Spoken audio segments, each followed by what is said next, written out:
बिस्मिल्लाहिर्रहमानिर्रहीम। Welcome to education for all professional student. जैसा कि आप सब लोग जानते हैं कि ऑफिशियल लाइफ में बेटर परफॉर्मेंस के लिए आपको आपको अपनी नॉलेज को अपडेट करना बहुत ज़रूरी होता है और हर जो प्रोफेशनल चाहता है कि अच्छा परफॉर्म करूं। अच्छी परफॉर्मेंस के लिए स्टूडेंट्स आपको लर्निंग उसके बेटर परफॉर्मेंस देना ज़रूरी है, जो कि गोल अचीवमेंट में बहुत हेल्प करती है। स्टूडेंट, आज की हम वीडियो में इसी टॉपिक्स के बारे में बात करेंगे। तो लेट्स स्टार्ट। कॉन्ट्रैक्ट्स। स्टूडेंट्स, सबसे पहले बात करते हैं हम कॉन्ट्रैक्ट की डेफिनेशन की। एक लीगल बाइंडिंग एग्रीमेंट होता है स्टूडेंट, टू और मोर पार्टीज में इन्वॉल्व होती हैं और इस एग्रीमेंट में राइट्स एंड ऑब्लिगेशन मेंशन होते हैं ईच पार्टी के। ओके स्टूडेंट्स, कॉन्ट्रैक्ट की डिफरेंट टाइप्स होती हैं स्टूडेंट्स। हर कैटेगरी का एक डिफरेंट पर्पस होता है। वन बाय वन करके हम आपको आज की वीडियो में बताएंगे। सबसे पहले है sale agreement. Sale agreement business agreement की एक टाइप है। इस एग्रीमेंट में हम प्री अप्रूव रेट्स के तहत अपनी गुड्स और अपनी सर्विसेज अपने कस्टमर को ऑफर्स कर रहे होते हैं।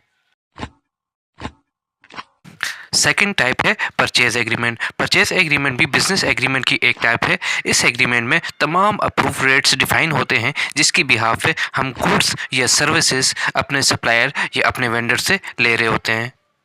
नेक्स्ट हमारे पास है एम्प्लॉयमेंट कॉन्ट्रैक्ट। एम्प्लॉयमेंट कॉन्ट्रैक्ट भी डिफरेंट टाइप्स के हो सकते हैं। इनमें मोस्ट कॉमन अपॉइंटमेंट लेटर है। अपॉइंटमेंट लेटर में डिफरेंट टाइप्स के रूल्स एंड रेगुलेशन डिफाइन होते हैं, जिसमें एम्प्लॉय की टाइमिंग, उसकी सैलरी कंपनसेशन, उसके रिटायरमेंट बेनिफिट्स और ड्यूरिंग सर्विसेज बेनिफिट्स से रिलेटेड रूल्स एंड रेगुलेशन और बेनिफिट उसमें डिफाइन होते हैं।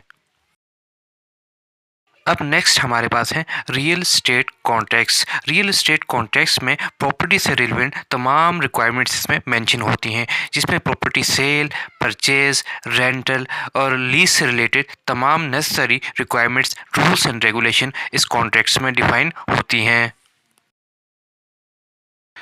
अब नेक्स्ट है हमारे पास कंस्ट्रक्शन कॉन्ट्रैक्ट। कंस्ट्रक्शन कॉन्ट्रैक्ट में उस प्रोजेक्ट से रिलेवेंट तमाम नेसेसरी रिक्वायरमेंट मेंशन होती हैं, जिसमें प्रोजेक्ट की टोटल कॉस्ट, उसका completion time frame and project responsibilities. अब हम बात करेंगे कंप्लायंस ऑफ कॉन्ट्रैक्ट की। कंप्लायंस ऑफ कॉन्ट्रैक्ट में स्टूडेंट्स सबसे पहले सेल एग्रीमेंट और परचेज एग्रीमेंट की बात करेंगे। सेल एग्रीमेंट और परचेज एग्रीमेंट की कंप्लायंस के लिए हम उनके प्री इफेक्टिव रेट्स या अप्रूव रेट्स को हम चेक करेंगे before record of any transaction. अब हम बात करेंगे एम्प्लॉयमेंट कॉन्ट्रैक्ट की कंप्लायंस की। इस कंप्लायंस में एम्प्लॉय जब भी अपॉइंटमेंट लेटर या दूसरे कॉन्ट्रैक्ट को जब साइन करेगा तो उसकी कंप्लायंस वहाँ से स्टार्ट हो जाएगी। इसलिए जो भी सिलेक्टेड कैंडिडेट है जो उस जॉब के लिए सूटेबल है, तो केयरफुली रिव्यू करे तमाम क्लॉजेस को जो उस कॉन्ट्रैक्ट में मेंशन है।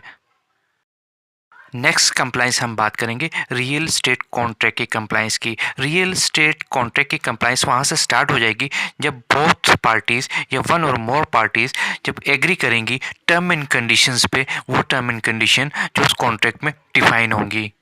इन टर्म एंड कंडीशन में cell cost, purchase cost, rental charges, lease charges और प्रॉपर्टी लोकेशन इंक्लूड हो सकते हैं।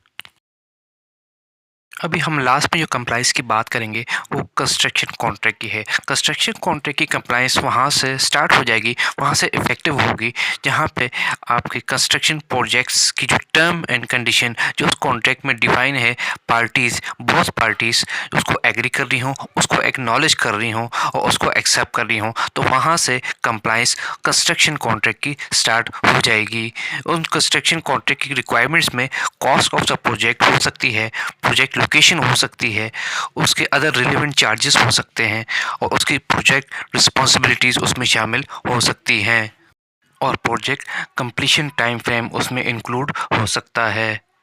कंप्लाइंस में ये चीज़ बहुत इंपॉर्टेंट है। जब भी कोई पेमेंट रिलीज़ की जाएगी कंस्ट्रक्शन प्रोजेक्ट के लिए जो उस प्रोजेक्ट में डिफाइन है, तो उसकी इनवॉइस या बिल रेज करने से पहले उनके अप्रूव रेट्स को उन कंस्ट्रक्शन कॉन्ट्रैक्ट से रिव्यू किया जाएगा और उसी के अकॉर्डिंग ही उसकी बिल या उसकी इनवॉइस जनरेट की जाएगी। पेमेंट भी कॉन्ट्रैक्ट अप्रूव रेट्स के तहत बनाई जाएगी। ये तो बात की थी हमने कंप्लायंस की। अब बात करते हैं हम नॉन कंप्लायंस। नॉन कंप्लायंस उस वक्त अकर होती है जब कॉन्ट्रैक्ट में बोथ पार्टीज़ अपनी ड्यूटीज़ एंड रिस्पॉन्सिबिलिटीज़ को फुलफ़िल नहीं करती या वो डेविएट करती हैं, तो उस केस में नॉन कंप्लायंस अकर हो जाता है। नॉन कंप्लायंस अकर होने की सूरत में दोनों पार्टी जो इन्वॉल्व हैं उन्हें आपको डिफरेंट पनिशमेंट को फेस करना पड़ सकता है। इनमें legal action, termination of contract, damages, impose penalty, termination from services, overpaid of bills और प्रोजेक्ट बैंड शामिल हो सकते हैं।